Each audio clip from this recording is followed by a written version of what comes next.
حیا بھاگتی ہوئی باہر آئی تو سیڑھیوں کے اوپر لگا بلب اس کے آتے ہی جل اٹھا۔ وہ تیزی سے چکردار سیڑھیاں اترنے لگی۔ آنسو اس کے چہرے پہ بہہ رہے تھے۔ آخری سیڑھی پھلانگ کر وہ اتری اور برف سے ڈھکی گھاس پہ تیز تیز چلنے لگی۔ باہر تیز سرد ہوا چل رہی تھی۔ ہلکا ہلکا سا کہر بھی چھایا ہوا تھا۔ وہ سینے پہ بازو لپیٹے سر جھکائے روتی ہوئی چلتی جا رہی تھی۔ اسے پتا تھا کہ وہ ایک جنجر بریڈ ہاؤس کے لیے نہیں رو رہی۔ پہاڑی کی ڈھلان اتر کر سامنے سیوانچی یونیورسٹی کی مصنوعی جھیل تھی۔ جھیل اب خاصی پگھل چکی تھی، پھر بھی فاصلے فاصلے پر بڑے بڑے برف کے ٹکڑے تیر رہے تھے۔ وہ جھیل کے کنارے رک گئی۔ تیز دوڑنے سے اس کا سانس پھول گیا تھا۔ پتلی ٹی شرٹ میں سردی لگنے لگی تھی اور ڈھیلا جوڑا آدھا کھل کر کمر پر گر گیا تھا۔ وہ تھکی ماندی سی گھاس پہ بیٹھ گئی اور سلیپرز سے پاؤں نکال کر ٹھنڈے پانی میں ڈال لیے۔ وہ خود اذیتی کی انتہا تھی۔ وہ اپنے آپ کو تکلیف دے رہی تھی۔ گھٹنوں کے گرد بازو لپیٹ کر سر نیچے جھکا کر وہ ایک دم سے بہت پھوٹ پھوٹ کر رونے لگی۔ مصنوعی جھیل کا پانی رات کے اندھیرے میں چاند کی روشنی سے چمک رہا تھا، گویا چاندی کا ایک بڑا سا ورق سیاہ پانی میں تیر رہا ہو۔ کئی لمحے ریت کی طرح پھسل کر جھیل کی چاندی میں گم ہو گئے تو اس نے قدموں کی چاپ سنی۔ کوئی اس کے ساتھ آ کھڑا ہوا تھا۔ اس نے بھیگا چہرہ اٹھا کر دیکھا۔ وہ جینس کی جیبوں میں ہاتھ ڈالے لب کاٹتا سنجیدہ سا اس کے ساتھ کھڑا تھا۔ سوری حیا، میں تو معذرت کرنے آیا تھا کہ اس روز کام کی پریشانی میں تم سے مس بیہیو کر گیا۔ وہ چپ چاپ بے آواز روتی سے دیکھے گئی۔ آئی ایم ریئلی سوری، میں نے تمہارا اتنا نقصان کر دیا۔ میں نے تمہیں دیکھا ہی نہیں تھا۔ مجھے نہیں معلوم تھا کہ تم دروازے کے پار کھڑی ہو۔ میں نے تمہارا بڑا ہوا ہاتھ نہیں دیکھا تھا۔ اپنی دھن میں بہت تیز چل رہا تھا اور انجانے میں تمہارا ہاتھ دھکیل دیا اور تمہاری ساری محنت ضائع کر دی۔ شاید وہ صرف جنجر بریڈ ہاؤس کی بات کر رہا تھا، یا شاید ان کے تعلق کی۔ وہ ابھی کچھ بھی صحیح یا غلط سمجھنا نہیں چاہتی تھی۔ مگر میں تمہیں بالکل ایسا جنجر بریڈ ہاؤس بنا کر دوں گا، جہان سکندر بولا، اور اس کا دل چاہا وہ پھوٹ پھوٹ کر پھر سے رو دے۔ مائی فٹ جہان سکندر۔ وہ ایک جھٹکے سے اٹھی اور گیلے پیر پانی سے نکال کر سلیپرز میں ڈالے۔ میری زندگی میں جنجر بریڈ ہاؤس سے بڑے مسائل ہیں۔ وہ تیزی سے پلٹی تو ڈھیلے جوڑے کا آخری بل بھی کھل گیا اور سارے بال آبشار کی طرح اس کی کمر پر سیدھے گر گئے۔ وہ تیز تیز قدم اٹھاتی اوپر ڈھلان پر چڑھنے لگی۔ جہان لب کاٹتا ہوا اسے دور جاتے دیکھتا رہا۔ حیا تکیے سے ٹیک لگائے پاؤں لمبے کیے کمبل میں لیٹی تھی۔ دونوں ہاتھوں سے موبائل تھامے وہ گیم کھیل رہی تھی۔ ساتھ والے بیڈ پہ ٹالی منہ پر تکیہ رکھے سو رہی تھی۔ چیری اسٹڈی روم میں تھی۔ ختیجہ نیچے اپنے بیڈ کی کرسی پر بیٹھی میز پر رکھے لیپ ٹاپ پہ انگلیاں چلا رہی تھی۔ حسین کا birthday gingerbread house ٹوٹنے سے خراب نہیں ہوا۔ اس کا برتھ ڈے تمہارے اوور ری ایکشن سے خراب ہوا ہے۔ تم نے اپنے کزن کے ساتھ اچھا نہیں کیا۔ اس کا قصور نہیں تھا۔ اس نے تمہیں واقعی نہیں دیکھا تھا۔ اگر تم تھوڑا سا ضبط کر لیتی اور کھلے دل سے اپنے کزن کو ویلکم کرتی تو ہم اسی ٹوٹے جنجر بریڈ ہاؤس کو یادگار بنا لیتے، اسے ایک دوسرے کے چہرے پہ ملتے، اس کے ساتھ تصویریں کھنچواتے اور کیا کچھ نہیں کرتے۔ چیزیں وقتی ہوتی ہیں، ٹوٹ جاتی ہیں، بکھر جاتی ہیں۔ رویے دائمی ہوتے ہیں، صدیوں کے لیے اپنا عکس چھوڑ جاتے ہیں۔ انسان کو کوئی چیز نہیں ہرا سکتی جب تک کہ وہ خود ہار نہ مان جائے، اور تم نے آج ایک ٹوٹے ہوئے جنجر بریڈ ہاؤس سے ہار مان لی۔ لیپ ٹاپ کی اسکرین پہ نگاہیں جمائے ڈی جے تیزی سے کچھ ٹائپ کرتی کہہ رہی تھی۔ حیا اسی طرح ببل چباتی موبائل کے بٹن دباتی رہی جیسے کچھ سن ہی نہ رہی ہو۔ تمہارے جانے کے بعد سب اتنے شرمندہ تھے کہ مت پوچھو۔ کسی طرح بمشکل سب کو منا کر حسین سے کیک کٹوایا۔ اچانک حیا کا موبائل بجا تو ڈی جے خاموش ہو گئی۔ حیا نے لب پیچھے اسکرین کو دیکھا۔ وہاں جہان سکندر کا موبائل نمبر لکھا آ رہا تھا۔ چاہنے کے باوجود بھی وہ کال نہیں کاٹ سکی۔ کیا ہے؟ اس نے فون کان سے لگا کر بہت آہستہ سے کہا۔ ابھی تک خفا ہو؟ وہ ایک دم اتنی اپنائیت سے پوچھنے لگا کہ وہ لب کاٹ کے رہ گئی۔ حلق میں آنسوؤں کا گولا سا اٹکنے لگا۔ خفا ہونے کا اختیار اپنوں کو ہوتا ہے، اور مجھے یہ اختیار کبھی کسی نے نہیں دیا جہان سکندر۔ اتنے لمبے مکالمے مت بولو، مجھ سے اب سردی میں نہیں کھڑا ہوا جا رہا۔ فوراً باہر آؤ۔ وہ ایک دم اٹھ بیٹھی۔ تم کہاں ہو؟ آنسو غائب ہو گئے تھے۔ تمہارے روم کے باہر بالکونی میں کھڑا ہوں۔ یا میرے خدا، تم اب تک یہیں ہو؟ وہ فون پھینک کر اٹھی، تیزی سے سیڑھیاں پھلانگتی نیچے اتری اور دوڑ کر دروازہ کھولا۔ وہ بالکونی کی ریلنگ سے ٹیک لگائے سینے پہ ہاتھ لپیٹے کھڑا تھا۔ اسے دیکھ کر مسکرایا۔ اف جہان! حیا دروازہ بند کر کے استک آئی۔ حیا نے ٹی شرٹ کے اوپر ایک کھلا سا سیاہ سویٹر پہن رکھا تھا اور بالوں کا پھر سے ڈھیلا جوڑا باندھ لیا تھا۔ آنکھیں ابھی بھی آنسوؤں سے بھیگی ہوئی تھیں۔ کب سے کھڑے ہو ادھر؟ وہ خفگی سے کہتی ہوئی ساتھ کھڑی ہو گئی۔ جب سے تم نے بتایا تھا کہ تمہاری زندگی میں جنجر بریڈ ہاؤس سے بڑے مسائل ہیں، میں نے سوچا ان کو حل کیے بنا نہ جاؤں۔ چائے تو نہیں پلاؤ گی؟ وہ کچھ ایسے ڈرتے ڈرتے بولا کہ وہ ساری تلخی بھلا کر ہنس دی۔ آؤ تمہیں ایپل ٹی پلاتی ہوں، تمہارے ترکی کی سوغات ہے، ورنہ پاکستان میں تو ہم نے کبھی سیب والی چائے پی ہی نہیں تھی۔ وہ دونوں ساتھ ساتھ اندرونی سیڑھیاں اترنے لگے۔ اور ہم یہی پی کر بڑے ہوئے ہیں، کتنا فرق ہے نا ہم میں۔ وہ شاید یوں ہی بولا تھا، مگر کچن کا دروازہ کھولتی حیا نے مڑ کر اسے دیکھا ضرور تھا۔ ہاں بہت فرق ہے ہم میں، اس نے تسلیم کر لیا تھا، اس نے ہار مان لی تھی۔ وہ سر جھٹک کر کچن میں داخل ہوئی۔ ایپل ٹی تو ختم ہو گئی ہے، اب سادہ چائے پیو۔ اس نے کیبنٹ کھول کے چند ڈبے آگے پیچھے کیے اور پھر مایوس سی بتانے لگی۔ دودھ نکالو، میں چائے کا پانی چڑھاتا ہوں۔ وہ آگے بڑھا، دیگچی ڈھونڈ کے نکالی، اس میں پانی اور پتی ڈال کر چولہے پر چڑھا دیا۔ وہ ایسا ہی تھا، فوراً سے کام کر دینے والا۔ حیا حیا، ڈی جے حواس باختہ چلاتی ہوئی کچن میں داخل ہوئی۔ تمہارا فون مر جائے گا بج بج کر۔ اوہ السلام علیکم۔ جہان سکندر کو دیکھ کے وہ گڑبڑا گئی۔ وعلیکم السلام، جہان نے پلٹ کر اسے جواب دیا۔ تمہارا فون؟ وہ حیا کو فون تھما کر واپس مڑ گئی۔ حیا نے موبائل پر دیکھا، 5 مسڈ کال تھی، ترکی کا کوئی غیر شناسا نمبر تھا۔ اسی وقت اس کا موبائل پھر بجنے لگا۔ اس نے اسکرین کو دیکھا، وہی ترکی کا نمبر۔ اس بار اس نے کال وصول کر لی۔ ہیلو، جب وہ بولی تو اس کی آواز میں تھوڑی پریشانی تھی۔ ہیلو حیا سلیمان، میں عبد الرحمن پاشا۔ اب تک تو آپ مجھے جان ہی گئی ہوں گی۔ وہ بہت اچھی اردو بول رہا تھا۔ اس کی آواز ممبئی میں رہنے والوں کی طرح تیکھی اور لہجہ بہت ٹھنڈا تھا۔ حیا کا رنگ پھیکا پڑ گیا۔ اس نے پلکیں اٹھا کر جہان کو دیکھا۔ وہ بہت غور سے اس کے چہرے کو ہی دیکھ رہا تھا۔ رانگ نمبر، حیا نے کہہ کر فون رکھنا چاہا، مگر وہ آگے بڑھا اور موبائل اس کے ہاتھ سے لے لیا۔ کون؟ وہ فون کان سے لگا کر بولا تو اس کے چہرے پہ بے پناہ سختی تھی۔ کون؟ اس نے پھر دہرایا، شاید دوسری جانب سے کچھ بول ہی نہیں رہا تھا۔ جہان لب بیچے چند لمحے انتظار کرتا رہا، پھر اس نے فون کان سے ہٹایا۔ بند کر دیا فون؟ آخر تھا کون؟ اس نے حیا کی طرف مشکوک نگاہوں سے دیکھتے ہوئے پوچھا۔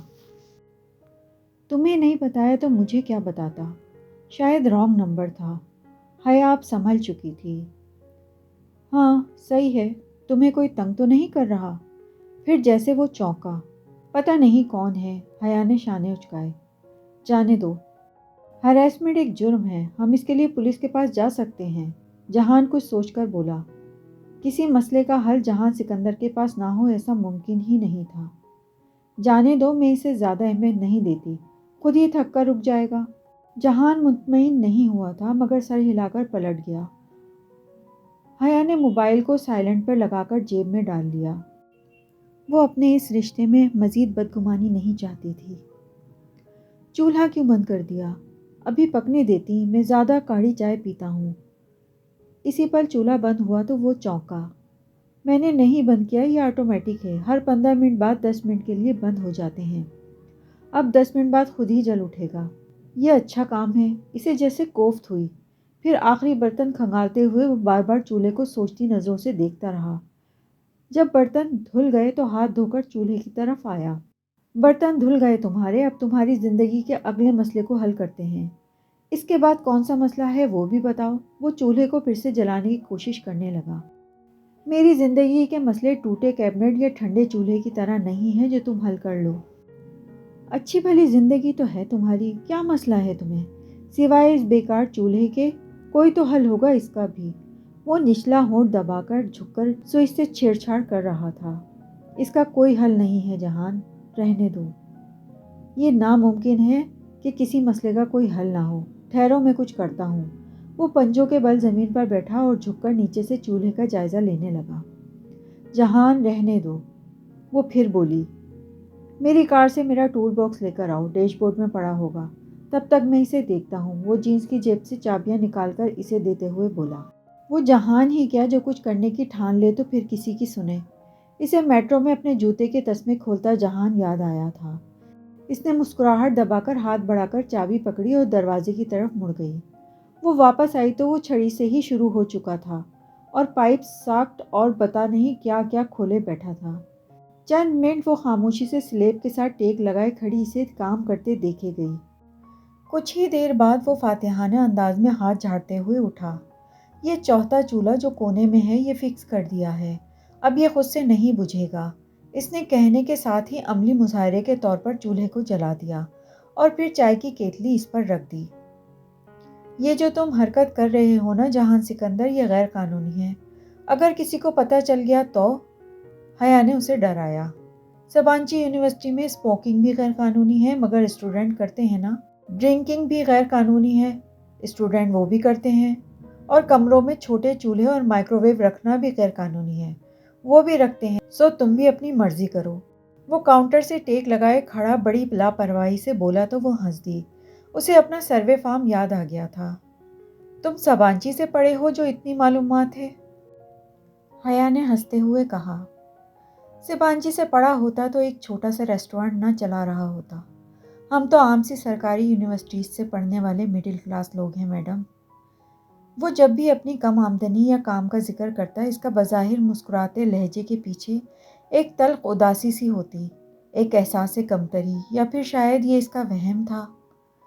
خیر، حیا گہری سانس لے کر چائے نکالنے لگی۔ اس ویکینڈ پر ڈنر کریں ساتھ؟ جہان سکندر بول رہا تھا۔ اس نے ایک جھٹکے سے سر اٹھایا، ذرا سی چائے چھلنی کے دہانے سے پھسل کر پیالی پہ پکڑے اس کے ہاتھ پر گری، مگر وہ بے حد حیرت بے یقینی سے جہان کو دیکھے گئی۔ اچھا نہیں کرتے، غلطی سے کہہ دیا۔ وہ جیسے شرمندہ ہو گیا۔ ارے نہیں، میرا مطلب ہے کہ ہاں چلتے ہیں، مگر کہاں؟ وہ جلدی سے بولی کہ کہیں کچھ غلط نہ سمجھ لے، پھر اپنی جلد بازی پر ہی خود ہی شرمندہ ہو گئی۔ استقلال جدیسی میں کہیں بھی تمہیں بس ٹاکسم پہ اتارتی ہے نا؟ حیا نے اس کی پیالی اس کو تھمائی اور ہاں میں سر ہلا کر اپنی پیالی لے کر اس کے مد مقابل سلیب سے ٹیک لگائے کھڑی ہو گئی۔ وہ چائے میں چمچ ہلانے لگی۔ پھر میں تمہیں ٹاکسم سے پک کر لوں گا ہفتے کی رات 8 بجے، ٹھیک ہے؟ جی ٹھیک ہے، وہ گھونٹ بھرتے ہوئے مسکرا دی۔ جب وہ اسے واپس باہر تک چھوڑنے آئی تو دونوں کو اپنے نیچے پا کر بالکنی کی بتی خود سے جل اٹھی۔ وہ سیڑھیوں کی طرف بڑھ ہی رہا تھا کہ وہ ہولے سے کہہ اٹھی، آئی ایم سوری، میں آج اوور ری ایکٹ کر گئی۔ جہان نے پلٹ کر اسے دیکھا۔ کچن کے سارے برتن دھلوا کر، چولہا ٹھیک کروا کر اور چائے کے 2 کپ بنوا کر تم نے بلاخر مان ہی لیا۔ بہت شکریہ، اب میں سکون سے سو سکوں گا۔ وہ گویا بہت تشکر احسان مندی سے بولا تھا۔ وہ شرمندگی سے ہنس دی۔ کہا نا سوری مجھے بھی کرنی چاہیے، مگر وہ میں ڈنر پہ کروں گا، ادھار رہا، ہفتے کی شام 8 بجے، یاد رہے گا نا؟ ہاں مجھے یاد رہے گا۔ وہ سیڑھیاں اترنے لگا اور حیا سینے پہ بازو لپیٹے کھڑی اسے جاتے دیکھتی رہی۔ جب اس کی کار ڈنزور سے اوجھل ہو گئی تو وہ کمرے کی طرف مڑ گئی۔ ڈی جے وہیں کرسی پر بیٹھی لیپ ٹاپ پر کچھ ٹائپ کر رہی تھی۔ حیا زیر لب کوئی دھن گنگناتے ہوئے کمرے میں داخل ہوئی اور اپنے بیڈ کی طرف چلی گئی۔ تمہارا کزن بڑا ہینڈسم ہے، ڈی جے نے مصروف سے انداز میں تبصرہ کیا۔ ہاں ہے تو، اس نے بستر پر لیٹ کر ڈی جے کو دیکھتے ہوئے جواب دیا۔ یہ وہی پھپھو کا بیٹا ہے نا؟ ڈی جے اسکرین کو دیکھتے لیپ ٹاپ پر انگلیاں چلا رہی تھی۔ ہاں وہی ہے۔ وہی شادی شدہ؟ ہاں، اس کے لبوں پہ دبی دبی مسکراہٹ آئی۔ اچھا، ڈی جے مایوسی سے خاموش ہو گئی۔ ہاشم گھر پہنچا تو دروازہ کھلا تھا۔ اس نے دھکیلا تو وہ ایک ناگوار مگر آہستہ آواز کے ساتھ کھلتا چلا گیا۔ سامنے لاؤنج بکھرا پڑا تھا، چھوٹا سا کچن بھی ساتھ ہی تھا جس میں اس کی بیوی کام کرتی ہوئی دکھائی دے رہی تھی۔ ہاشم قدم قدم چلتا کچن کے دروازے پر آ کھڑا ہوا۔ اس کی بیوی اس کے سامنے جانب پشت کیے چولہا جلا رہی تھی۔ وہ بھی اس کی طرح تھی، دراز قد، گھگریالے سیاہ بال اور اہل حبشہ کی سی مخصوص موٹی سی آنکھیں۔ ڈاکٹر کیا کہتے ہیں؟ وہ چونک کر پلٹی، پھر اسے دیکھ کر گہری سانس لی اور واپس چولہے کی طرف مڑ گئی۔ سرجری ہوگی اور اس کے لیے بہت سارے پیسے چاہیے۔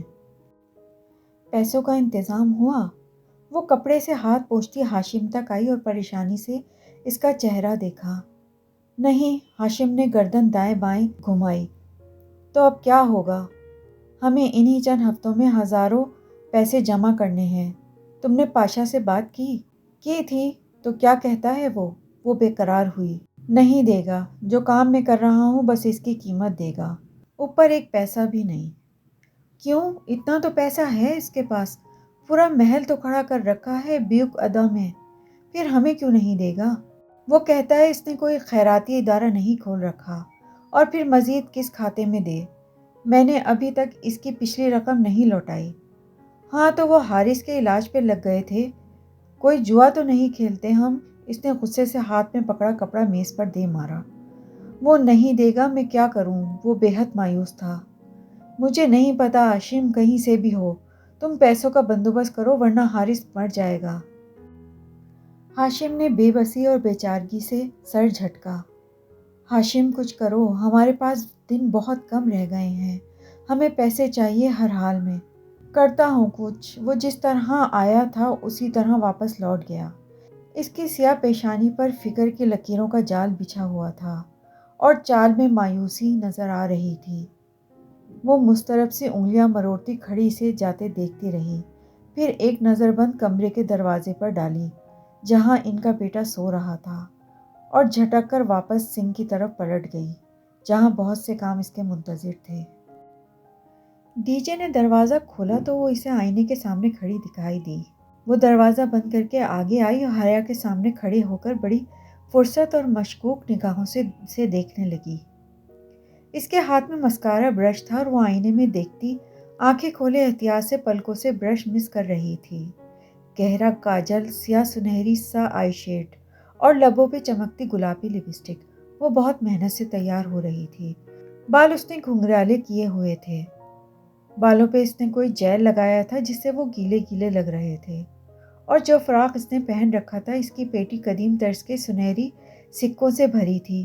آستین بہت چھوٹی تھی اور ان پر بھی وہی سنہری سکے لٹک رہے تھے۔ نیچے لمبے فراک کی کلیاں سیاہ تھیں، ٹکنوں سے ذرا سا چھلکتا پاجامہ بھی سیاہ تھا۔ کدھر کی تیاری ہے؟ ڈی جے نے اسے سر سے پیر تک دیکھا۔ ڈنر کی۔ اس نے لپ گلوز کے چند قطرے لبوں پر لگائے اور آئینے میں دیکھتے ہوئے ہونٹ آپس میں مس کیے۔ کس کے ساتھ؟ ڈی جے نے پوچھا۔ جہان کے ساتھ۔ بے ساختہ لبوں سے پھسلا۔ لمحے بھر کو وہ چپ ہو گئی، پھر لاپرواہی سے شانے اچکائے۔ ویسے وہ شادی شدہ ہے۔ اچھا؟ 2 گھنٹے اس سردی میں بالکنی میں کھڑا رہتا ہے، چولہے کے تاروں پہ ہاتھ ڈال کر اسے ٹھیک کرتا ہے، سارا کچن صاف کر کے جاتا ہے اور پھر تمہیں ڈنر پہ بلاتا ہے، اور تم اس ساری تیاری کے ساتھ جا رہی ہو۔ پھر سوچ لو، وہ سچ میں شادی شدہ ہے؟ ڈی جے مشکوک طریقے سے بولی۔ بکو مت۔ وہ ہنستے ہوئے کرسی پر بیٹھی اور جھک کر اپنی سیاہ ہائی ہیلز پہننے لگی۔ نہ بتاؤ، میں بھی پتہ لگا کر رہوں گی۔ ڈی جے منہ پر ہاتھ پھیرتی اپنی کرسی پر بیٹھ گئی۔ حیا نے گنگناتے ہوئے میز پہ رکھا اپنا چھوٹا سنہری کلچ اٹھایا، وہی داور بھائی کی مہندی والا کلچ جو اس نے جہاز میں بھی اٹھا رکھا تھا۔ اسے وہ بہت زیادہ استعمال نہیں کرتی تھی۔ اب بھی کھولا تو اندر ایک تہہ کردہ وزٹنگ کارڈ اور کالنگ کارڈ بھی رکھا تھا جو انہوں نے ابوظہبی میں خریدا تھا۔ اس نے موبائل، پیسے اور سبانچی کا ID کارڈ اندر رکھا۔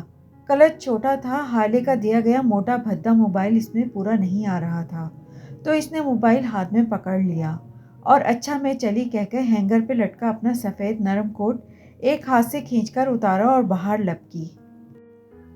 جس لمحے وہ گورسل بس اسٹاپ کے قریب پہنچی، اسے گورسل دور سبانچی کے گیٹ سے باہر نکلتی دکھائی دی۔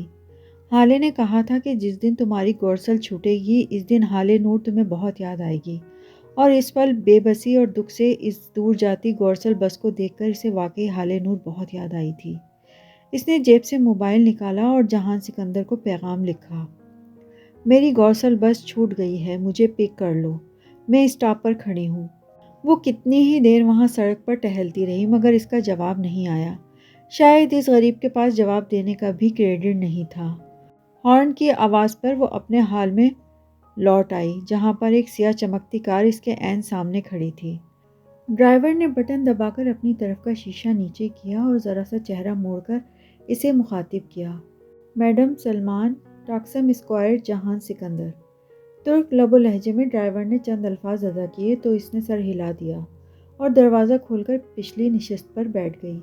وہ یقیناً جہان کا ڈرائیور تھا، گو کہ اس نے مفلر چہرے کے گرد لپیٹ رکھا تھا اور سر پر ٹوپی بھی لے رکھی تھی۔ حیا بس اس کی ایک جھلک ہی دیکھ پائی تھی، پھر بھی اسے گمان گزرا کہ اس نے اس سیاہ فام حبشی کو کہیں دیکھ رکھا ہے۔ کہاں، یہ سوچنے کا وقت ہی نہیں تھا۔ وہ مسکراتے ہوئے جہان سکندر کو بہت شکریہ، میں پہنچ رہی ہوں، موبائل میں لکھنے لگی۔ ڈرائیور نے اسکوائر کے مقابل ایک عمارت کی بیرونی دیوار کے ساتھ گاڑی کھڑی کر دی۔ جہان سکندر، اس نے انگلی سے اسی دیوار کے ساتھ ساتھ دور اشارہ کیا جہاں جہان سکندر کی سفید کار کھڑی تھی، یوں کہ وہ دیوار کے اس کنارے تھی تو یہ سیاہ کار اس کنارے۔ اس نے دروازہ کھولا اور باریک ہل کے ساتھ سڑک پہ قدم رکھا۔ وہ اپنی گاڑی کے ساتھ ہی کھڑا تھا۔ بونٹ کھول کر وہ جھکے ہوئے کچھ تارے جوڑ رہا تھا، سیاہ جیکٹ اور جینز پینٹ میں، ملبوس ہمیشہ کی طرح عام سے حلیے میں۔ وہ کوٹ کی جیبوں میں ہاتھ ڈالے آہستہ آہستہ چلتی اس تک آئی۔ وہ کچھ گنگناتے ہوئے ایک تار کو دوسرے تار کے ساتھ جوڑ رہا تھا۔ ہیل کی ٹک ٹک پہ رکا اور گردن گھما کر دیکھا۔ السلام علیکم، اسے دیکھ کر مسکراتے ہوئے سیدھا ہوا۔ وعلیکم السلام، اس تاریک کونے میں کیا کر رہے ہو؟ میری کار ہر خاص موقع پر دغا دے جاتی ہے، اب بھی مسئلہ کر رہی ہے۔ خیر میں فکس کر لوں گا، وہ ہاتھ جھاڑتے ہوئے لاپرواہی سے بولا۔ وہ تو تم کر لوگے، مجھے پتا ہے، جہان سکندر کے پاس ہر مسئلے کا حل ہوتا ہے۔ وہ دھیرے سے ہنسی۔ تم بتاؤ، پورے اسکوائر پر مجھے تلاشتے تمہیں کتنی دیر لگی، اور بس میں آئی ہو نا؟ نہیں، تمہاری بھیجی ہوئی شوفر ڈرون کار میں آئی ہوں۔ جہان سکندر دھیرے سے ہنسا۔ یہ طنز کہاں سے سیکھ لیے ہیں تم نے؟ میں اتنا غریب بھی نہیں ہوں کہ تم یوں مذاق اڑاؤ۔ وہ ہنس کر سر جھٹکتا ہوا اب یونٹ بند کر رہا تھا۔ حیا نے گردن پھیر کر پیچھے دیکھا۔ طویل دیوار کے اس سرے پر وہ سیاہ کار اسی طرح کھڑی تھی۔ تمہیں میرا میسج نہیں ملا تھا؟ وہ قدرے بے چینی سے بولی۔ میسج؟ جہان نے جیب تھپ تھپائی۔ میرا موبائل کہاں ہے؟ اس نے دوسری جیب میں ہاتھ ڈالا اور اپنا اسمارٹ فون نکالا، پھر اس کے اسکرین کو انگلی سے چھوا۔ نہیں، اس نے اسکرین حیا کے چہرے کے سامنے کی۔ وہاں ان باکس کھلا تھا اور حیا کا کوئی پیغام نہ تھا۔ حیا نے بے اختیار اپنے ہاتھ میں پکڑے فون کو دیکھا۔ اس پر پیغام رکنے کا نشان نظر آ رہا تھا۔ اس نے جلدی سے بٹن دباتے ہوئے آؤٹ باکس کھولا۔ اس کے دونوں میسج وہیں رکے تھے۔ اوہ، بیلنس ختم تھا، تو ظاہر ہے پھر میسج کیسے جاتا؟ کوئی خاص بات تھی کیا؟ وہ کار کو لاک لگا رہا تھا۔ تم نے مجھے اس پارکنگ ایریا میں ڈنر کرانا ہے یا کسی مہذب جگہ پر؟ وہ بات بدل گئی اور کنکھیوں سے اس نے اس لش پش چمکتی سیاہ کار کو دیکھا جو دور کھڑی تھی۔ اسے کس نے بھیجا؟ وہ کچھ بھی سمجھنے سے قاصر تھی۔ اگر یہ کار میرا اتنا وقت ضائع نہ کرواتی تو میں اب تک کسی ریسٹورنٹ میں جگہ ڈھونڈ چکا ہوتا، لیکن اب بھی دیر نہیں ہوئی۔ وہ دونوں ساتھ ساتھ سڑک کے کنارے چلتے رہے۔ استقلال اسٹریٹ نامی وہ طویل گلی ٹاکسم اسکوائر کے ساتھ سے ہی نکلتی تھی۔ وہ آغاز میں ہی دائیں ہاتھ کی قطار میں بنے ریسٹورنٹ میں چلے گئے۔ کونے والی خالی میز کے ساتھ رکھے اسٹینڈ پہ حیا نے اپنا کوٹ لٹکایا اور کرسی کھینچ کر جہان کے مقابل بیٹھ گئی۔ موبائل اس نے میز پر رکھ دیا تھا۔ آرڈر میں کروں یا تم کرو گی؟ دعوت تمہاری طرف سے ہے سو تم کرو۔ حیا نے ذرا سے شانے اچکائے۔ جہان نے مسکرا کر سر کو خم دیا اور مینیو کارڈ اٹھا کر انہیں مارک سے پڑھنے لگا۔ حیا نے قدرے بے چینی سے پہلو بدلا۔ عجیب شخص تھا، کوئی تعریف نہیں، کوئی اظہار نہیں، اتنی لا تعلقی۔ اسے اپنی ساری تیاری رائگاں جاتی محسوس ہوئی۔ آرڈر کر چکنے کے بعد وہ میز پر کونیاں رکھے دونوں ہاتھ آپس میں پھنسائے حیا کی طرف متوجہ ہوا اور ذرا سا مسکرایا۔ تم نے مجھ سے اس روز پوچھا ہی نہیں کہ میں تمہارے ڈروم بلاک کیوں آتا ہوں؟ وہ مسکراتے ہوئے کتنا اچھا لگتا تھا۔ ظاہر ہے کسی کام سے ہی آتے ہوں گے، اب مجھ سے ملنے تو خصوصی طور پر نہیں آئیں گے۔ تم سے ملنے بالخصوص ہی آیا تھا اور اس کے لیے ممی کو پاکستان فون کر کے فاطمہ آنٹی سے تمہارے روم کا نمبر پوچھنا پڑا تھا، ورنہ تم نے ہمیں ایڈریس تک نہیں دے رکھا تھا۔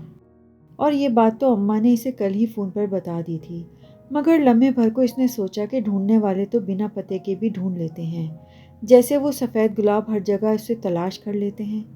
تو پھر آپ کیوں آئے تھے مجھ سے ملنے؟ بس یوں ہی، مجھے لگا تھا کہ تم اس روز استقلال اسٹیج پر مجھ سے خفا ہو گئی تھی۔ اچھا، تو آپ نے مجھے اس دن پہچان لیا تھا۔